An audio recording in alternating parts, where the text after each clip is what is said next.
Hi, Steph. Hey, John, how are you? Good. How are you? Good. You have the sun in your face. Yeah, this is a weird spot to sit. It comes from this side at this hour, and then 2 hours from now, it comes from that side. So I don't mind that. I feel like a cat. I end up in the sun. You've been around your cat too much. I definitely have. I will agree with you on that. Okay, I am going to go ahead and start the recording, and we can start whenever you'd like after that. Great. Okay. I will go ahead and get started then. So it is my pleasure to introduce our colloquium speaker today, Chaim Garfinkel, who is joining us all the way from Israel. So thank you so much for taking some time out of your night. I think it's what, 9 p.m. over there right now. So thank you so much for being willing to speak with us today.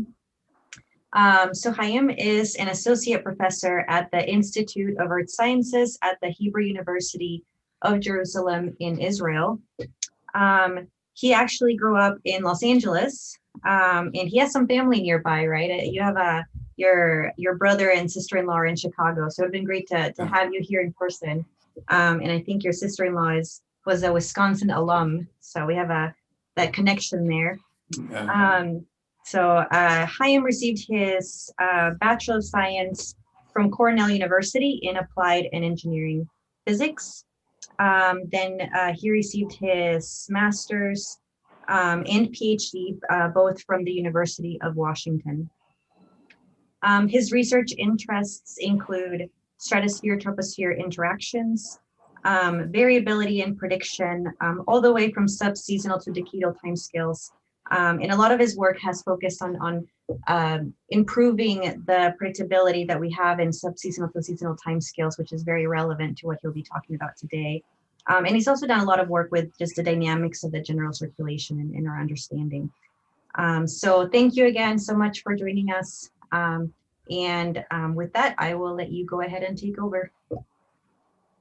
Thank you, and thanks for inviting me, and I'm glad to give this talk. And yeah, so I'll be discussing sort of work that I've been doing over the past several years on focusing on sub-seasonal timescales, and to what extent can we forecast beyond sort of the typical 10 days timescale of deterministic forecasts. And this talk will focus on the importance of the MJO, Madden-Julian Oscillation, and stratospheric variability for subseasonal forecasting. And this work was done in large part by Chen Schwartz, who is my student, and so I'll dive right in. So part of the motivation for this talk is sort of based on this classic figure showing forecast scale and anomaly correlation coefficients, in this case from the UW-AOS model. So from model is going back from the 1980s to essentially the present. So there's been a increase in scale of 3-day, 5-day, and 7-day forecasts over time, and even for 10-day forecasts shown here on the bottom. However, even now with 10-day forecasts, the anomaly correlation coefficient is 0.5 or so. There's still not very much skill on these longer timescales as compared to, let's say, the 3-day or 5-day timescales or even 7-day timescale, which are very reliable. And so the goal is to the extent that we can, to issue reliable, or at least in a probabilistic sense, forecasts on timescales longer than a week. In this case, seasonal from 2 weeks up to a couple of months. And so that's the goal. And the way, and on these longer timescales, we aren't going to be able to produce deterministic forecasts, mainly because there's chaos in the atmosphere, and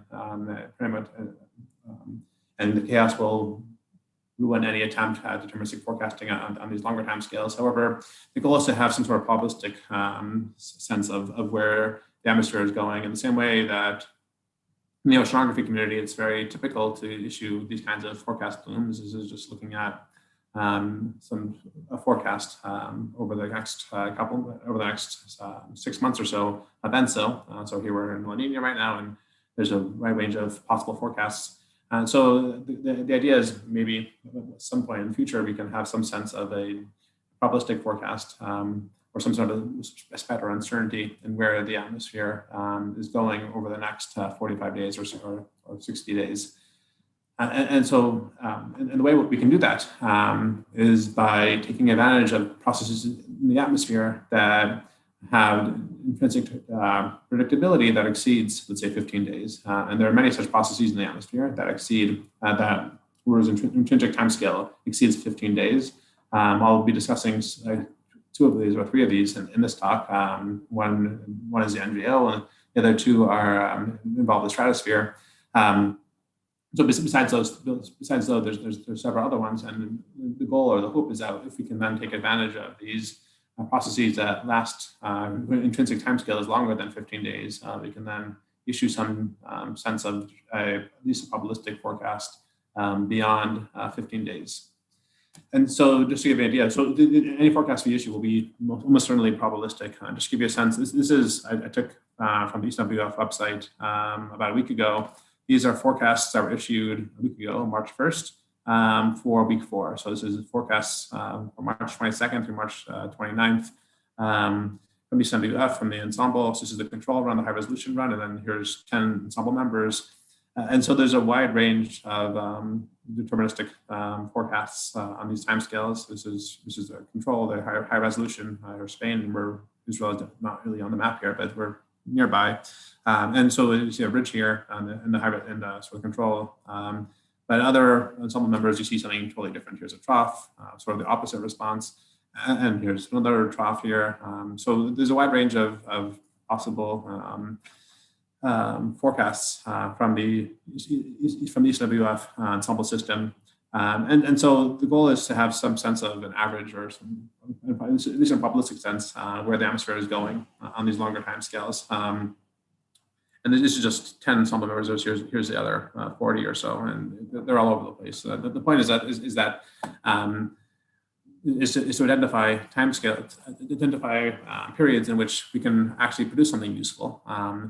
And to the extent that we can do something useful, can we then, to what extent are the models that are used operationally already able to capture these processes? And if they are able to capture these processes, great. If they're not, which turns out to be the case, what are they missing? And how can we improve these models? That's the goal. So our hope is to take advantage of processes whose characteristic timescale is longer than 2 weeks to help inform subseasonal forecasts in general, and at least in a probabilistic sense. And so that's our goal, our hope. I mean, this is more than just to achieve this hope. I think it's more than just research groups around the world are hoping to advance in this general direction. And what we are trying to do specifically in my group is focusing on mainly on stratospheric coupling and also on the MJO. And so I'll be introducing now stratospheric coupling for those of you who are less familiar with it, and also a little bit about the MJO. I think in Wisconsin there's several faculty members who work on this. I think there's probably a lot more familiar with the MJO, probably even than I am. So anyway, I'll talk about stratospheric coupling just to introduce it to those who are less familiar. So I'll start with a case study. So this is a map of the temperature over the North Pole, over the Arctic, at 10 hectopascals. This is the 13th of January 2009, so about 12 years ago. And this is a pretty typical map of midwinter over the Arctic. Temperatures about -70, -80, -90 Celsius over the North Pole. This is what you see most Januaries at 10 hectopascals. This is January 11th, January 13th. Let's skip ahead, in this case, 8 days. 8 days later, we have a very different temperature pattern. We have warm conditions, temperatures that are essentially almost 0 Celsius over the high Arctic, over Greenland and Iceland, also over here over eastern Siberia. We have colder temperatures here and here. And then 3 days later, we have temperatures that are above 0 in the Arctic in midwinter, January 24th. Temperatures that are essentially, I mean, this is above 0 temperatures in this region here. And so this event, this occurred this warming, this dramatic warming of 70 Celsius occurred in the span of about 11 days. So it's very rapid, very sudden. And this kind of event is referred to as a stratospheric sudden warming. And these kinds of stratospheric sudden warmings typically have, not always, but typically have impacts near the surface. This specific event was followed by, so I mentioned before, this is January 2024. About a week later, there was very cold conditions over Britain, and these kinds of events typically lead to very cold conditions over the UK and over Northern Europe more generally, and also over the eastern US.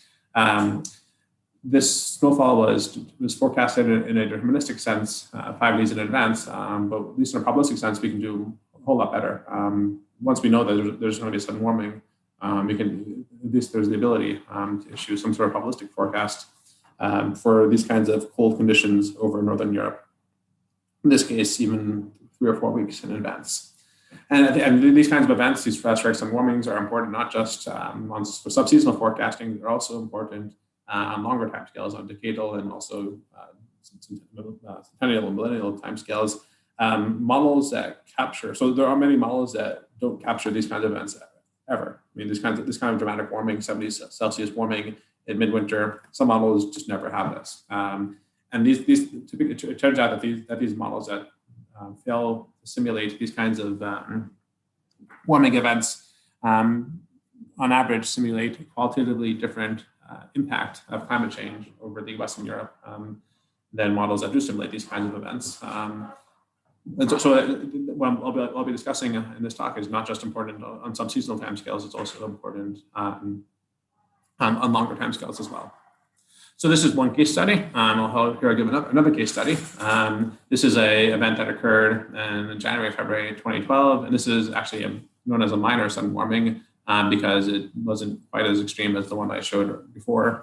What I'm showing down here is temperature. Time series of temperature for this particular winter, and DGF over here. And the thick black line here is a long-term average. The gray shading is the various quantiles around this mean. So we have a 10 to 90 quantile here, a 10 to 90, 10% to 90% distribution here in the gray shading. And then the red line here is this specific winter. So the winter of January, February, winter of 2011, 2012. And so in mid-January, temperatures warmed over the North Pole. This is showing temperatures from 60 north to 90 north at 10 hectopascals. So temperatures warmed by about 30 degrees above average, average over the polar cap over the span of about a couple of weeks or so, and then returned to near normal. And then following this rapid warming of the polar vortex of the North Pole, there was substantial extreme weather over Europe, 650 dead in Russia, Ukraine, and Poland, hundreds more elsewhere. The third largest February Eurasian snow extent on record.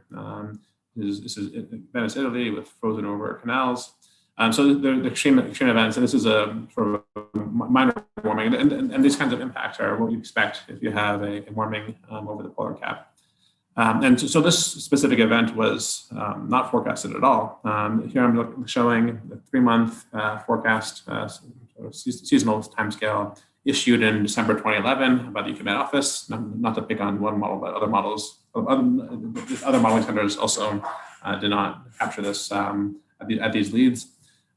So this is the probability of above average to temperature January, February, and March, issued December. So it's issued about 6 weeks before the event. And the forecast was for above normal conditions, warmer than average conditions over this winter period. In contrast, what actually occurred is what's shown here. There's the observed temperature anomalies. And there was cold temperature anomalies associated with this event. So the reason why this matters is, so these are just two events. If you can then do a composite over many events, and you'll find very similar, not every event certainly leads to this kind of downward impact, but most events do, or on average, let's say about 2/3 of the events give this kind of downward impact. And in particular, when you have a less cold polar stratosphere, weaker winds in the polar vortex over in the stratosphere, that typically leads to cold conditions over Northern Europe, enhanced storminess over Southern Europe, and also cold conditions over the US as well. And also warm conditions here over in northern Canada. And so this is for less cold polar stratosphere. I won't be discussing the opposite, but the opposite, we have a colder than average polar stratosphere, but the impacts are generally opposite, with drier conditions in southern Europe and wetter and slightly warmer over in northern Europe. And so the goal is, so better predictability and vortex variability may lead to better forecasts on subseasonal monthly timescales. And so far I've been discussing the stratosphere troposphere coupling, mainly because I think I assume it's less familiar to many people here. What I'm assuming is more familiar to the audience here is the impact that tropical convection can have on the extratropics. What I'm showing here is just a sort of a cartoon of a Rossby wave launched by anomalous tropical convection, or tropical convection given the mean state. If you have convection in a given region in the West Pacific, it can then launch a wave that propagates in all directions, both zonally, meridionally, and also vertically. What matters for our purposes here is the meridional and zonal propagation, with a ridge in the subtropics, low in the North Pacific, a ridge over Canada, and a low and a trough here over the Southeast US. And so this kind of Rossby wave response occurs on all time scales, both on long-term climatology, stationary wave. It occurs on ENSO timescales and also occurs on subseasonal timescales associated with the MJO. And so both stratosphere troposphere coupling and also the MJO can both lead to subseasonal predictability in the extratropics. And so there's been many phenomena that have been linked to the stratospheric polar vortex. So the question is, can we predict whether the vortex will be warmer or colder than average, whether the polar stratosphere will be warmer or colder than average? And there's been at least, I guess here, there's 9 different phenomena, at least 9 different phenomena that have been linked to variability of the polar stratospheric vortex. I'll be discussing really 2 of these, but just to show the complete list, February ridge and snow, Arctic sea ice, sea surface temperatures, both in the North Atlantic, North Pacific, in the tropical Pacific, and also over the Indian Ocean. All 4 of these regions have been linked to variability of the polar stratospheric vortex. The QBO, I'll be discussing this later in this talk, and also incoming solar radiation has also been linked to variability in the polar vortex. And finally, the MGO, the Madden-Julian Oscillation, has also been linked to variability of the stratospheric polar vortex. And I'll just to show this last bit here, what I'm showing here is the evolution of the northern angular mode as a function of time after MGO phase 3. And this is using the analysis data. So basically, this is my definition of an M for my purposes here is just polar cap height, standardized at each level.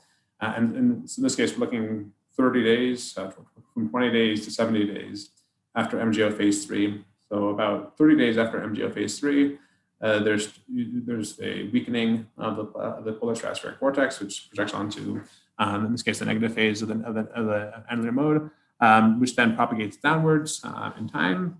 And by day 50 or so, there's a significant impact on the troposphere and also at the surface. So if you just take your standard NAO or AO index, and you look 50 days after MJO phase 3, and MJO phase 3 that's the phase where you have enhanced convection in the Indian Ocean.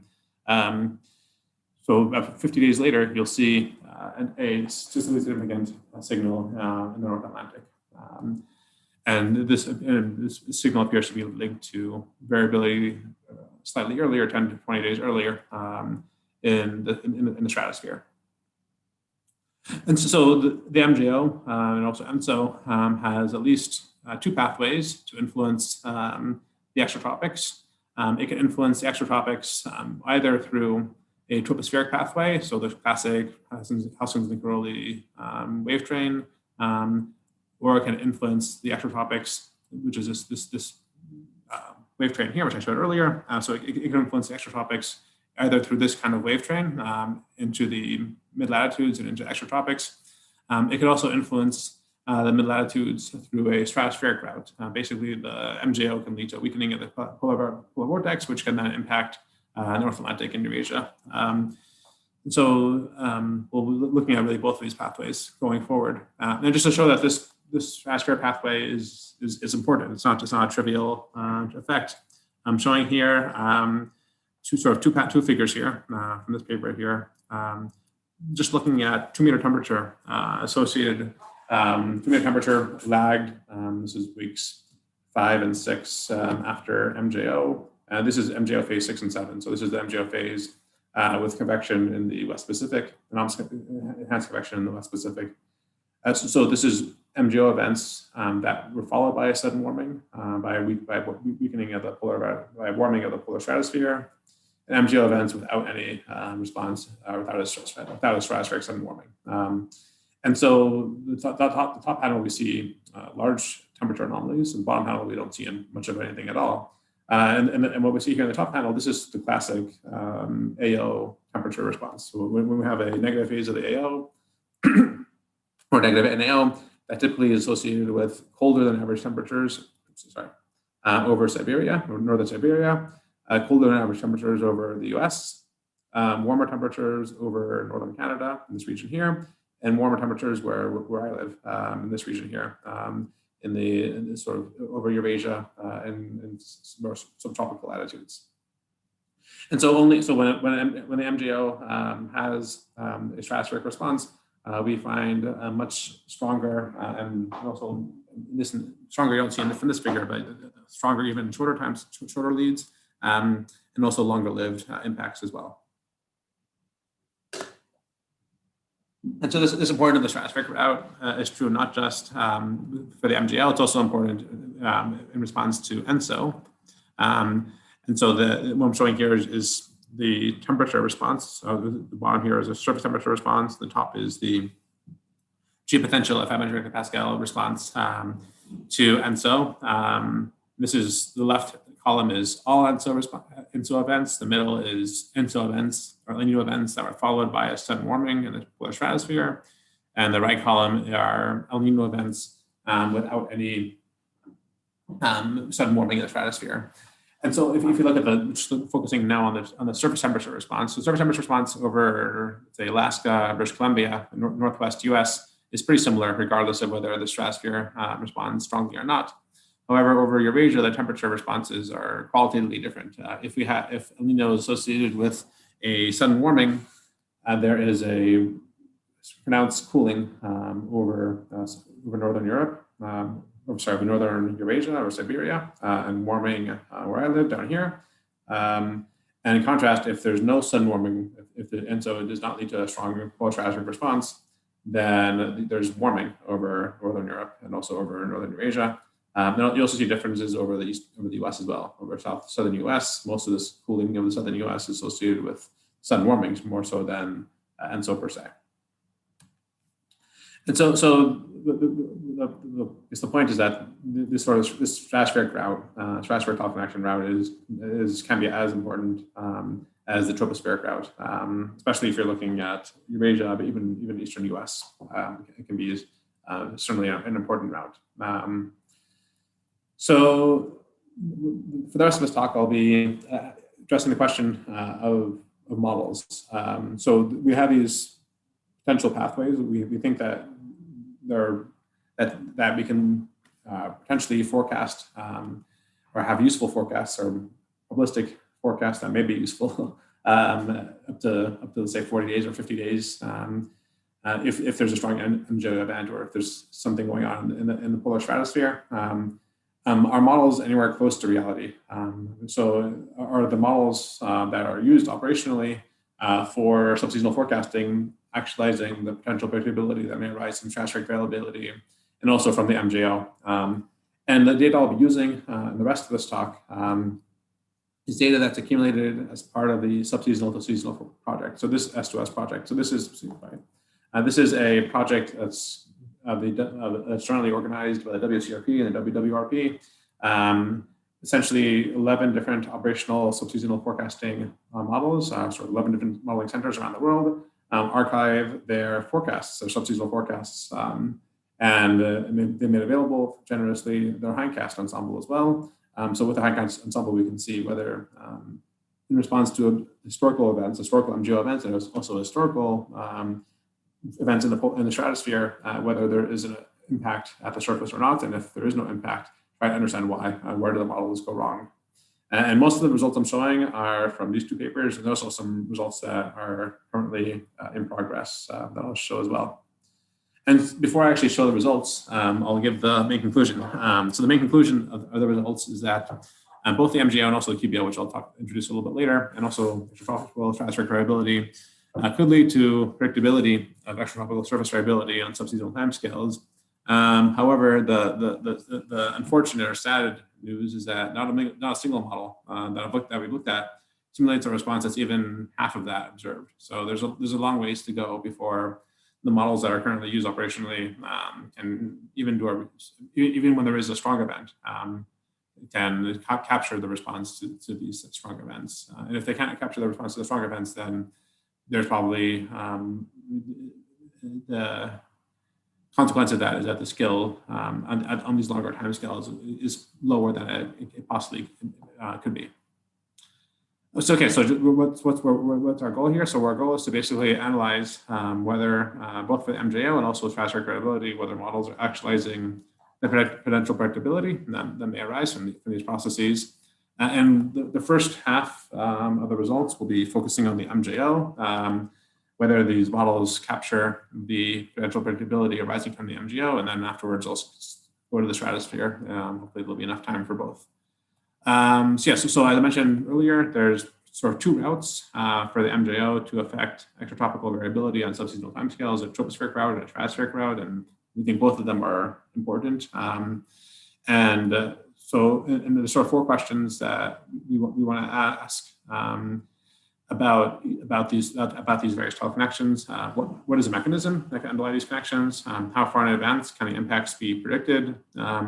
What governs the magnitude of the surface impact? And are the models doing a decent job, or are there model biases in their representation?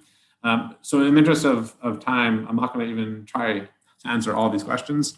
I'll just show some limited results. In particular, focusing on questions really 2 and 4.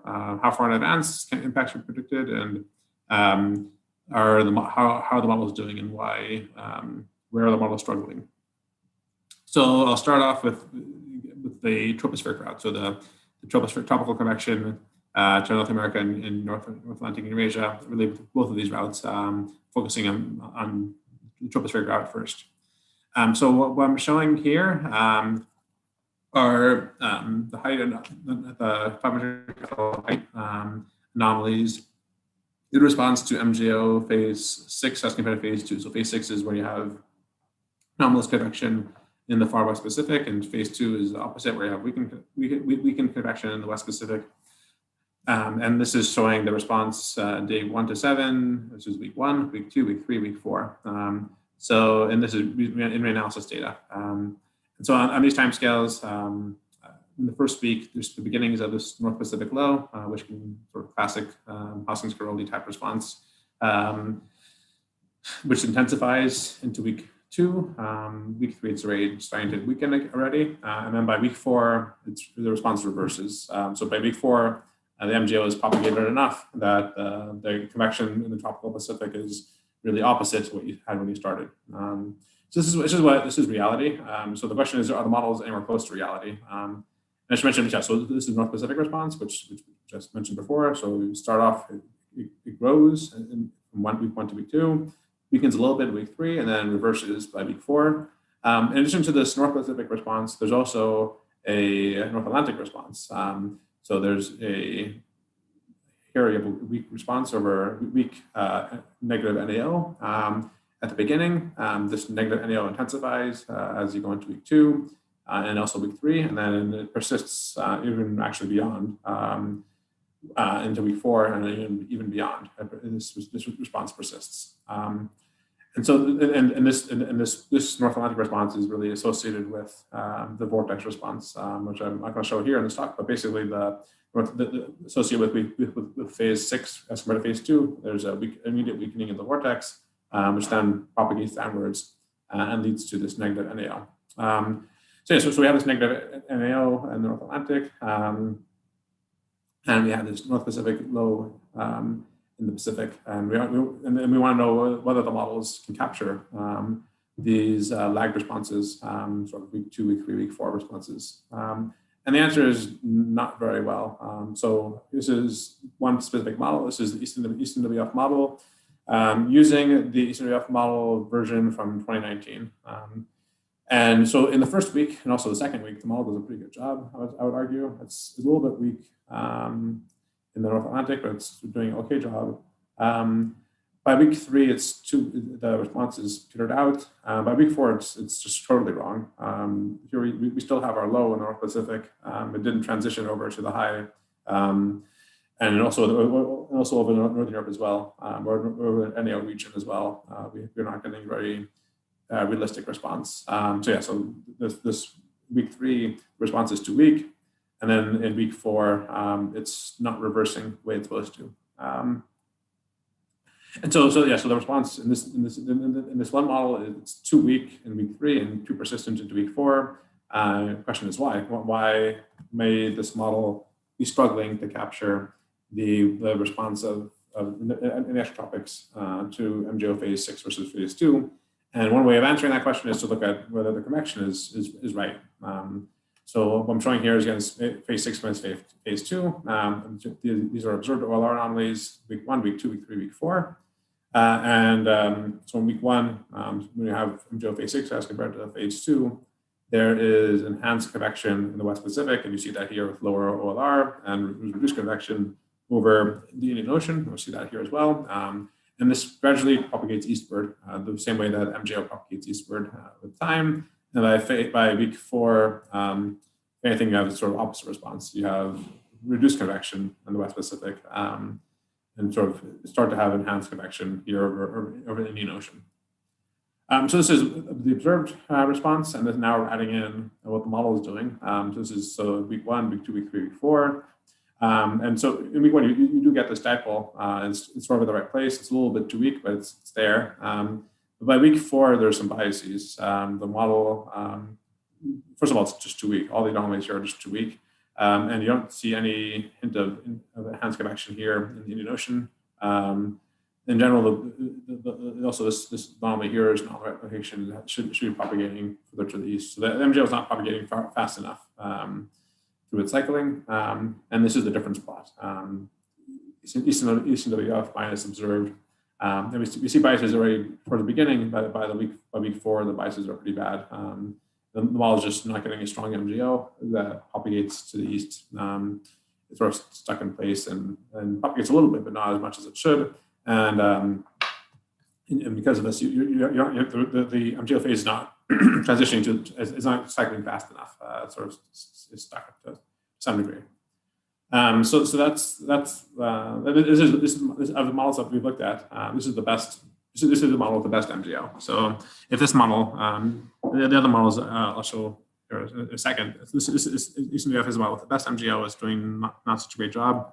Now adding in a whole bunch of other models. The right-hand side is the response of geopotential height at 500 hectopascals. So looking at really this North Pacific low. So to what extent are the models capturing the North Pacific low as a function of a week after initialization?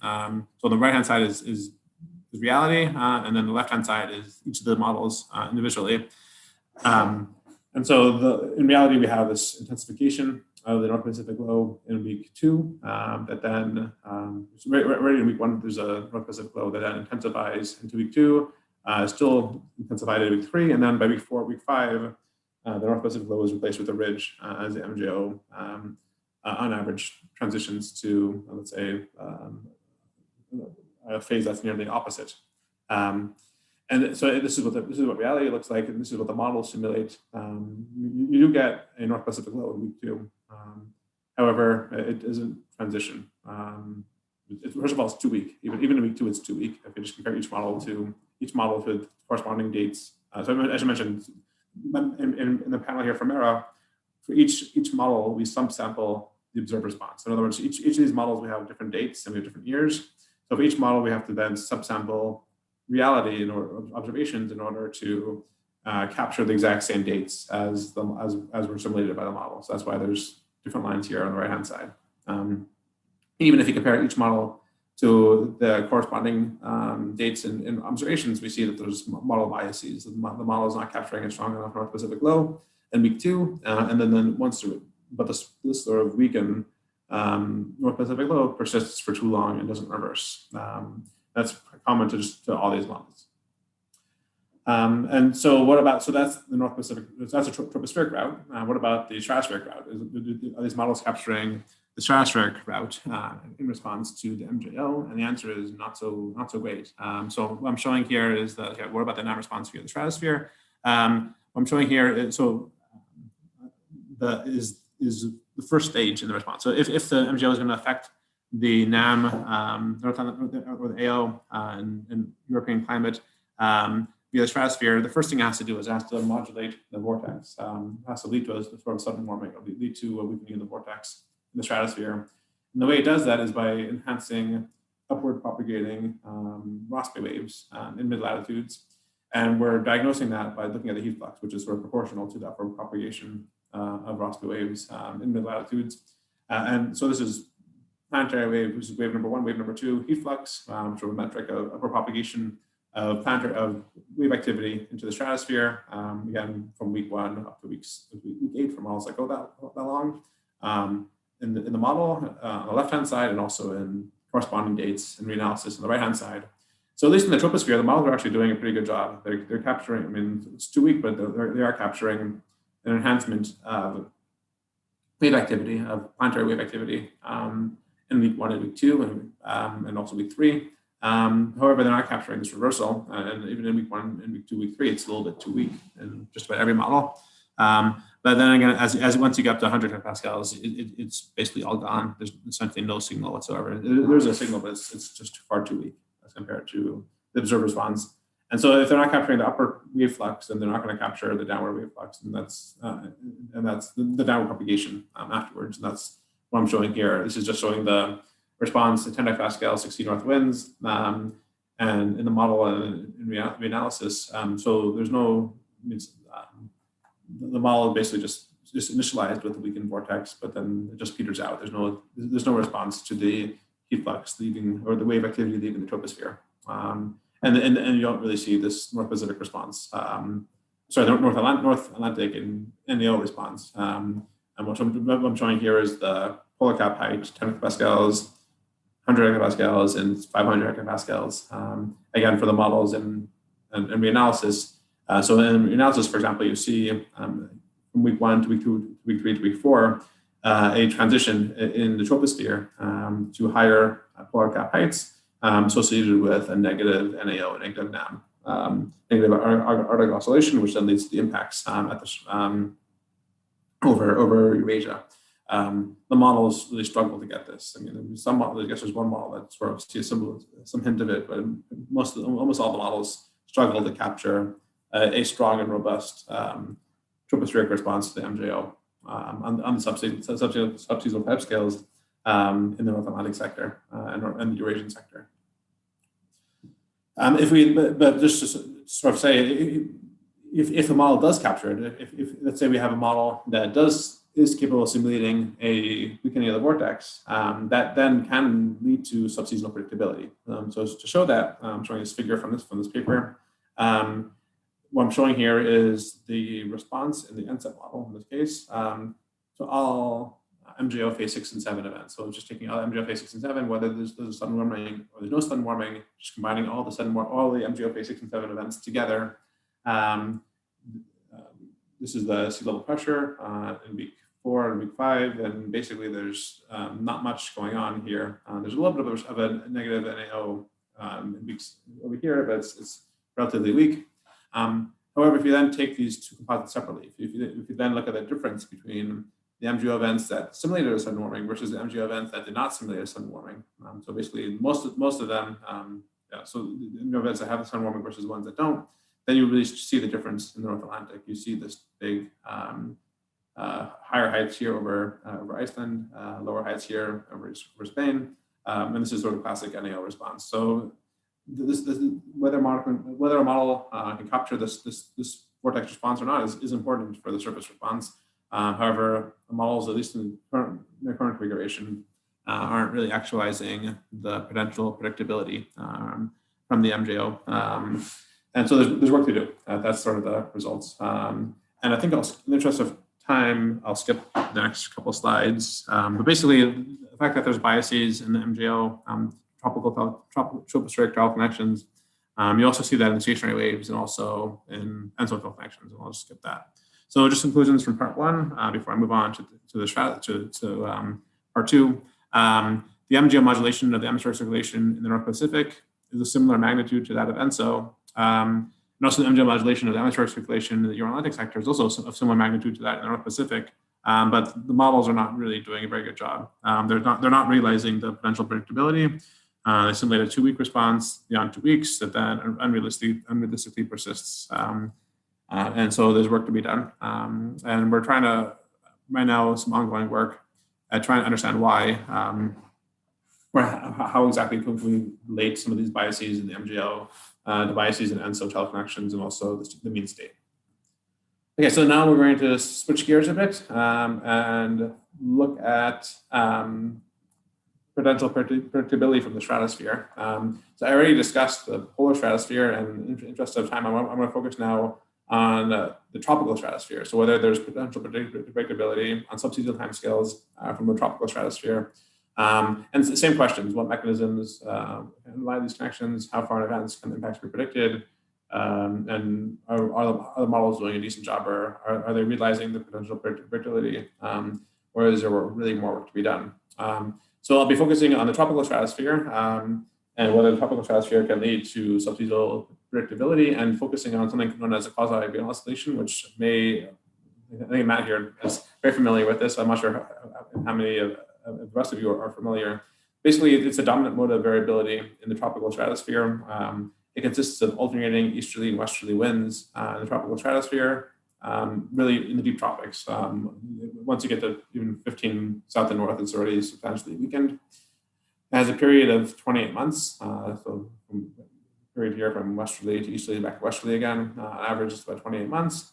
It's very predictable in the sense that you can fit a sine or a cosine to this, and it would work most of the time, except for some events where it doesn't, but most of the time it does work.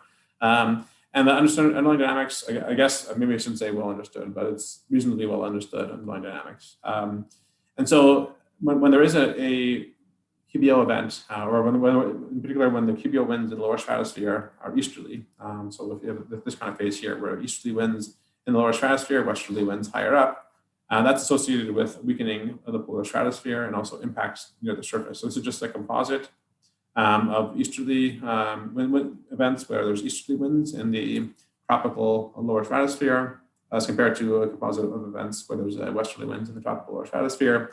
And so you see this response here in the troposphere. There's a poleward shift of the jet, of the subtropical jet. Basically, the subtropical jet weakens near 20 south. This really is in the Pacific sector. You see this shift here. And then you also see a weakening of the polar vortex. Sorry, this is looking at wind. Zonal means zonal wind. So zonal wind is by definition weakened in this region here. And in the troposphere, there's a shift of the winds to the poleward and a weakening of the winds over the polar stratosphere. And so, first of all, do the SOS models represent the QBO at all? And then can the QBO be used for early winter surface predictability? And so the first question is, do these models represent the QBO at all? And the answer is not so great. So one model actually does a really good job. The UK Met Office model is near perfect. So this is looking at the difference between initializations that were during easterly QBO conditions versus westerly QBO conditions. Looking at the wind in the deep tropics, 5 south to 5 north, 50 pascals, or where the QBO is strong. So reality should look like essentially persistence. So reality looks like the UK Met Office model here. This red line here, where the winds start off at about minus 25 or minus 30 meters per second, and more or less are the same over the 50 days following. So one model is doing great. The other 4 models are kind of struggling. The UCMWF model rapidly weakens. NCEP is similar. CMA is even worse, and BOM is a disaster. So there's a wide range of responses. There's a wide range of abilities of these models to even represent the QBO. And to some degree, this is related to the resolution. So at least for two of the models, so the BOI model and also the CMA model. The CMA model has relatively few vertical levels and a relatively low model top. Similarly, the BOI model has even fewer vertical levels and even lower model top, whereas the other models have more vertical levels and a higher model top. So this is a hope. And so taking this as a given, so at least the models, except for the BOI model, which essentially has no QBO, the other models at least have something that resembles a QBO. And so does this QBO then lead to a surface impact? In particular, we're going to focus on initializations in early winter, so or even in fall. So essentially, we're looking at initializations before the vortex really sets up and before the QBO affects the vortex. So in observations, the QBO affects the vortex in November and into December and January. So we're looking at really before the vortex is modulated by the QBO and whether the models capture this modulation of the vortex by the QBO. And so I'm showing here on the bottom panel is the response at 10 hectopascal, 60 north central mean zonal wind. So is there a response of the polar stratosphere to the QBO? And it turns out for the UW-AOS model, there actually is a response. There's a fairly strong response, about 7 meter per second weakening for easterly QBO as compared to westerly QBO. And the NSEP model and also the Madden-Julian model also show this weakening of winds for easterly QBO as compared to westerly QBO. So there is a response. It's far too weak. It's essentially even the UW-AOS response is half the strength of that observed. So it's too weak of a response, but at least there's something. And so after the vortex responds to the QBO, is there then a downward impact to the surface? Is there a response in particular over the North Atlantic sector, or in this case, just a NAM response, just a NAO, or just a negative NAM response associated with the QBO? So does QBO vortex effect influence surface climate? And here we're looking at polar cap height, 50 hectopascal, 100 hectopascal, and 500 hectopascal. And so in reality, so in observations, there is a increase in polar cap height at all of these levels. And the model is actually captured to some degree. So at least in the stratosphere, you certainly see this increase in polar cap height, both the 50 and 100 hectopascal for these three models, for ECWF, NSEP, and UW-AOS model. These models are capturing the weakening of the vortex in the stratosphere and also in the lowermost stratosphere, and also even in the troposphere, you see this increase in polar cap height associated with the QBO, at least in the NSEP to a small degree, and UW-AOS model to a larger degree. So perhaps it does seem to be an effect of the QBO on surface climate in these models. And so I mentioned at the beginning of the talk, any scale we get is going to be probabilistic, not deterministic. So in other words, it's not like if you know the state of the QBO, you know there's going to be a negative NAM or a positive NAM. Even MGL, any scale will be probabilistic, not deterministic. So it's just to hammer home that point. These are just PDFs of the normal mean zonal wind at 16 or 10 hectopascal, so the vortex response for these early November initializations of the Eastern WF model. And so the red is the westerly QBO initializations, and the blue is the easterly QBO initializations. And so there's a shift of the PDF towards weaker winds for easterly QBO as compared to westerly QBO. However, there's still substantial overlap. This is week 1, 2, 3, and 4, 5, 6. And similar story for other models as well. So I'll skip that because I think I'm already running out of time. So just conclusions from part 2. So easterly QBO regime leads to a weaker vortex as compared to the westerly QBO regime. And models with a good stratospheric resolution simulate this effect. It's similar, at least in general sense, but weaker in magnitude that observed. There's even a hint of an effect in the troposphere, but there's also, it's hard to disentangle possible effects of the QBO from the pre-existing tropospheric state. And so those are just sort of the conclusions from the results. And I think there's sort of overall conclusions, sort of taking a bigger picture look at the various results that I've shown. So both the MGO and also the QBO and also variability of the polar stratosphere can lead to predictability of extratropical surface variability on subseasonal timescales, but there's some issues in terms of actualizing this ability. Not a single model simulates a response, even half of that observed as for week 3, week 4, week 5.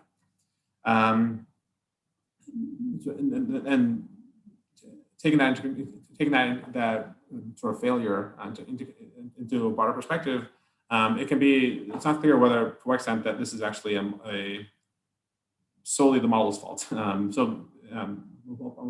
the first point is that not all MGO events are also El Nino events. With anomalous convection in the west or central Pacific lead to an up Pacific low, nor do all QBO events lead to the negative phase of the NAM. And so it's not clear whether the observed response actually is, what would be the observed response if we had a longer record or not. In other words, there could be sampling variability in observations, whether the observed response is really reflects the full strength of what we would have if we had 30 more years of data or not. That's still not clear. So it could be that the weaker response in the models isn't necessarily totally the model's fault. Yeah, so it's not clear to what extent the weakness of the model predicted response reflects sampling variability of the observed response and actual model bias or both. And I think it is clear that there are model biases, not the blame everything on the observations. I think that there are clearly model biases, both in the MGO and also the QBO. The QBO basically dies in most of these models. The MGO doesn't switch phases fast enough, and most of these models struggle to simulate the MGO in week 3, week 4. I showed the best model in terms of the MGO predictability, and even that model had trouble. And so there's sort of this is really ongoing work to try to sort out to what extent are these biases or inabilities of these models to simulate these subseasonal simulate these processes. To what extent is it the model's fault, or to what extent is there sampling variability that's leading to the appearance of a model bias that may not actually exist? So that's sort of ongoing work. And I think even a broader perspective, sort of looking at the bigger picture, even there's been much more focus, I think, in the broader community on biases and CMET models than on subseasonal models. And I think maybe in the past 5 years or so, there's been more attention on the subseasonal forecast now that there's S2S database. And I think that the impacts on human health and society are present on both time scales. In other words, if you have a cold extreme in Texas, whether it means it's not clear to what extent that was due to predictable, that's ongoing work also. But if there's some sort of cold extreme that may be due to the stratosphere, that has a huge impact on human health and society. And so there's certainly impacts on both timescales. And increasingly, the models are the same. In other words, many of these modeling centers use essentially the same model, both for or a similar version of the model, both for CMUP type simulations and also for subseasonal simulations. For example, the command office model is moved to the seamless perspective. In reality, in the US as well, there's sort of a push. I mean, the dynamical core of the GFTL model and is the model for GFS now. So when there's a push to seamless models, then really, I think looking at the subseasonal models can actually be very helpful in identifying biases. In other words, if you identify a bias in the CMIP model and the subseasonal model is using the same dynamical core and much of the same parameterizations, if we can identify the bias on the short time scales, that can actually help inform the bias in the longer time scales. So anyway, that's something that maybe in the longer term it's worth looking at. And just one last remark, that the sort of a take-home message is that these operational models have some probabilistic skill in forecasting surface conditions up to a month and even beyond a month. But we can almost certainly do much better, and hopefully over the next 5 to 10 years, we will do much better. That's it. Thank you. All right, thank you so much, Chaim. That was very interesting. So we do have some time for questions, and we'll first attempt to open it up to the grad students first. If any grad students have any questions that you would like to go ahead and ask, you may, you can either raise your hand or you can also type in the chat, and I'm watching the chat if anybody has questions. So I'll give it a moment here to see if any graduate students have questions first.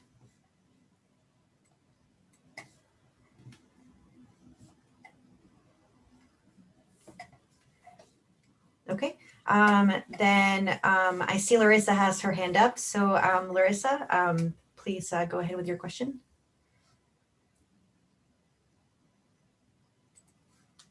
Sorry, it takes a little while. Took me a little while to unmute. Sorry about that. That was a really interesting talk. Thank you, Chaim.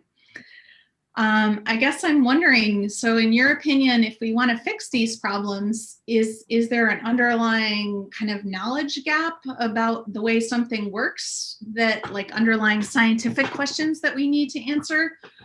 Or is it an engineering problem, or how, you know, how do you think the path towards fixing these predictions is? Yeah.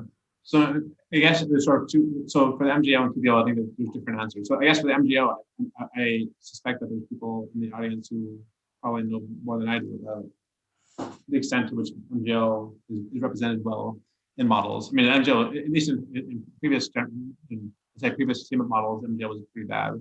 And I think there's ongoing work. Yeah, people listening here probably know more than I what models need to do to get a better MJO. And so I guess, but yeah, I think it's probably both. So it's in particular the eastward propagation of the MJO and controls on how fast that happens, it sounds like. Yeah, so another, if the eastward propagation of the MJO is not fast enough, then your week 4,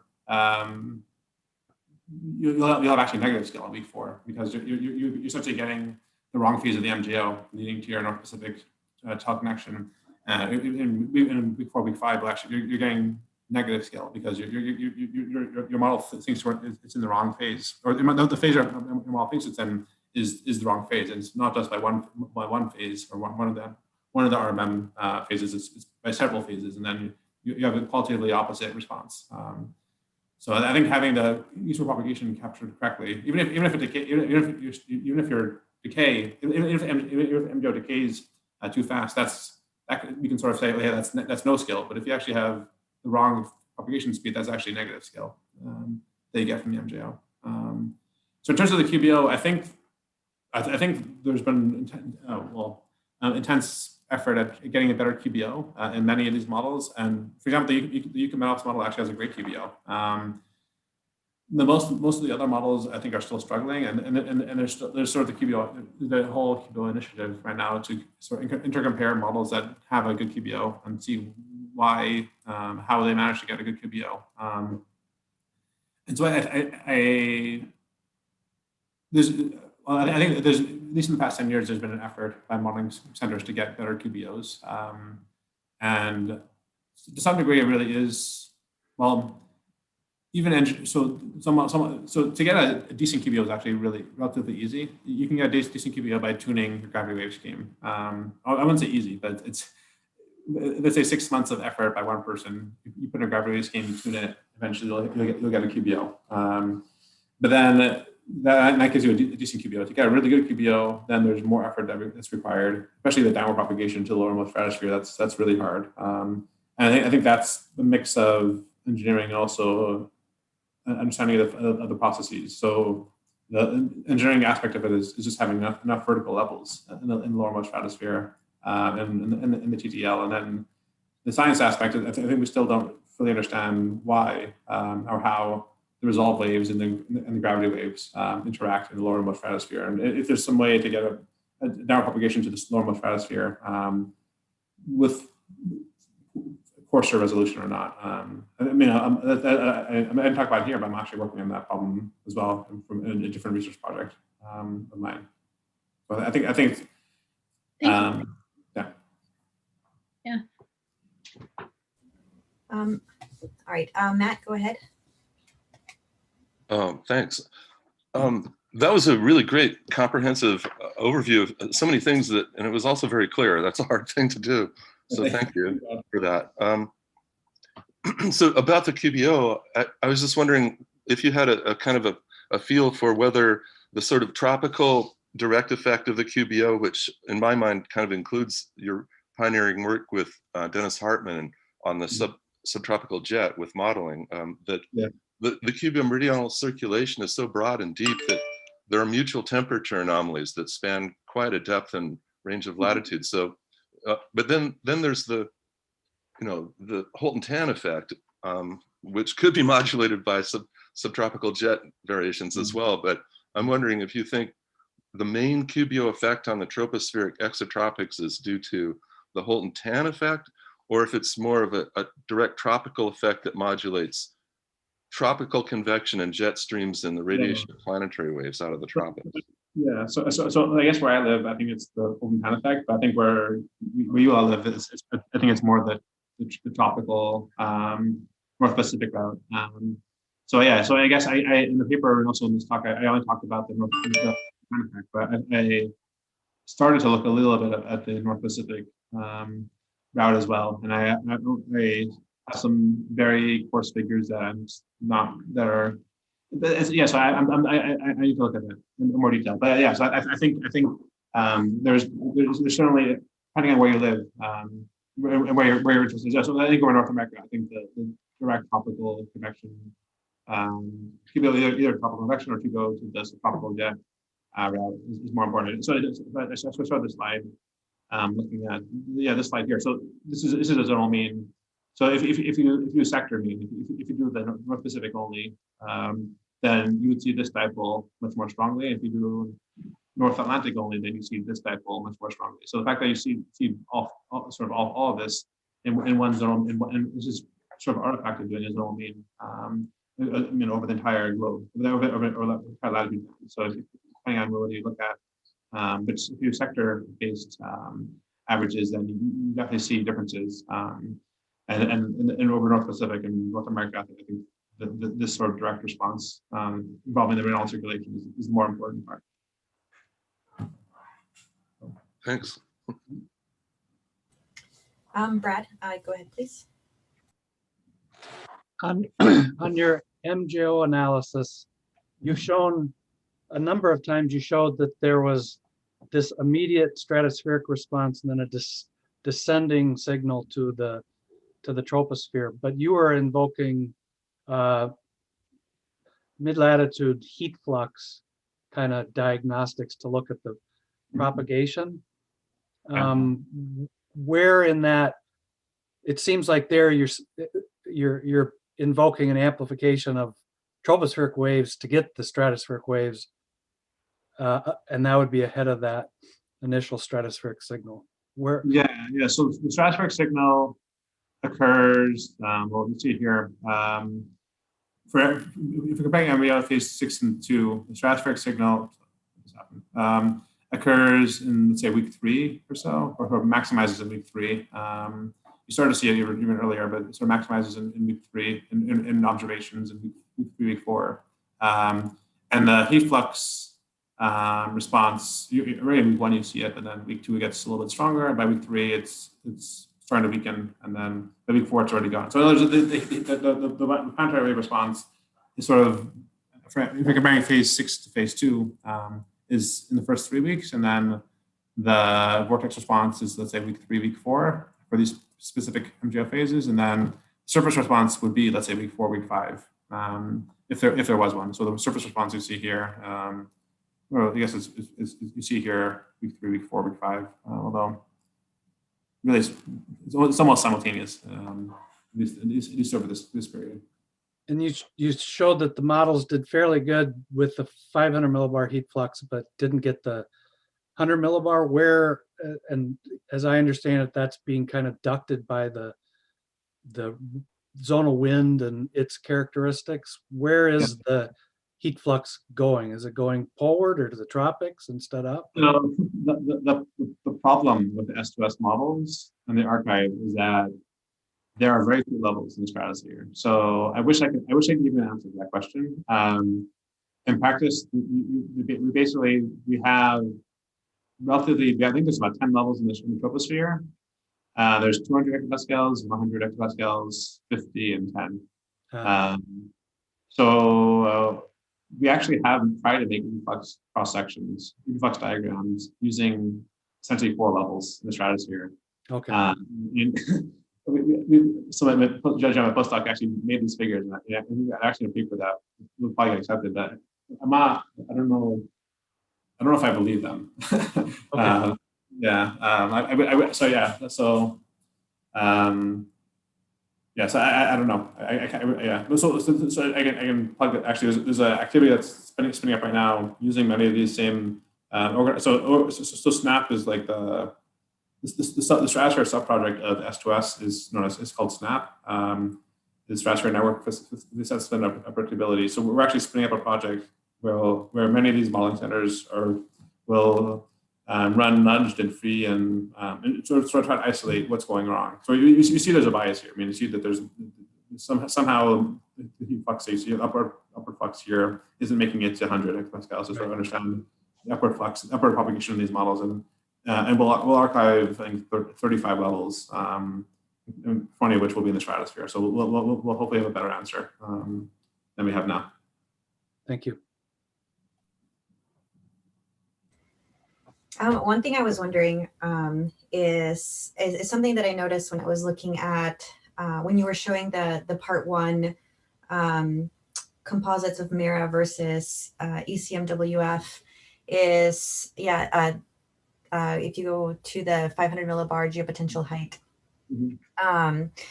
So in the Atlantic, you have this persistent signal all the way through, right? So that would be, I would consider that a blocking anticyclone, which are often not captured in models. And the later half of the MJO triggers an increase, or it's associated with an increase in blocking in the North Atlantic sector. So one thing that I'm wondering if part of the problem is that the models are not able to capture blocking well, because that's a very common problem in models in general, because, not only do you have to get the MJO right and its teleconnection right, which is hard to do enough on its own, but then you also have to capture kind of that internal variability within the North Atlantic and the eddy mean flow interactions that aid in the persistence of blocks.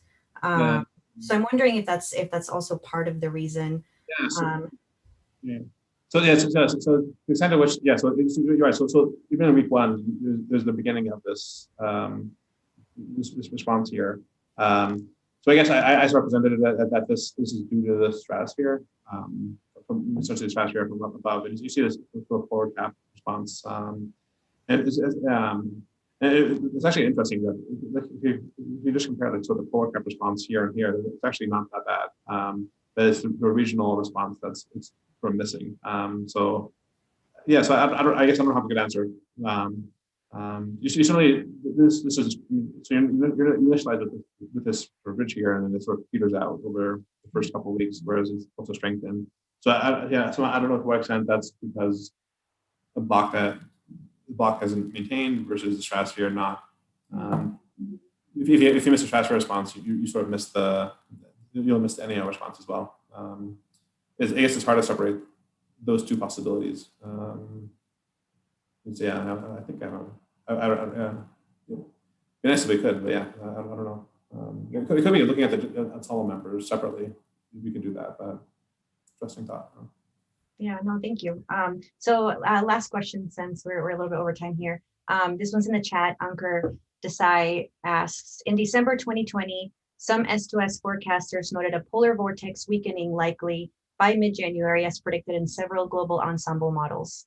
Though the timing might have been off some, especially for North American impacts, they seem to have been mostly right about this winter. Were they lucky, or have models or forecasters improved? I don't have a good answer. Yes, so Jim, my former postdoc, is looking at this specific winter. I actually don't know. He's now back in China, so I don't know the results of his paper yet. But I know he's looking at this event, and others probably are as well. So there are sun warmings that are more predictable than others. So the event that occurred at the New Year sun warming in 2019 was actually was predicted like by some models like 25 days in advance. Whereas the sun warming that occurred in February 2018 was very poorly predicted. I mean, even 10 days before, models weren't showing a sun warming, and then there was a sun warming.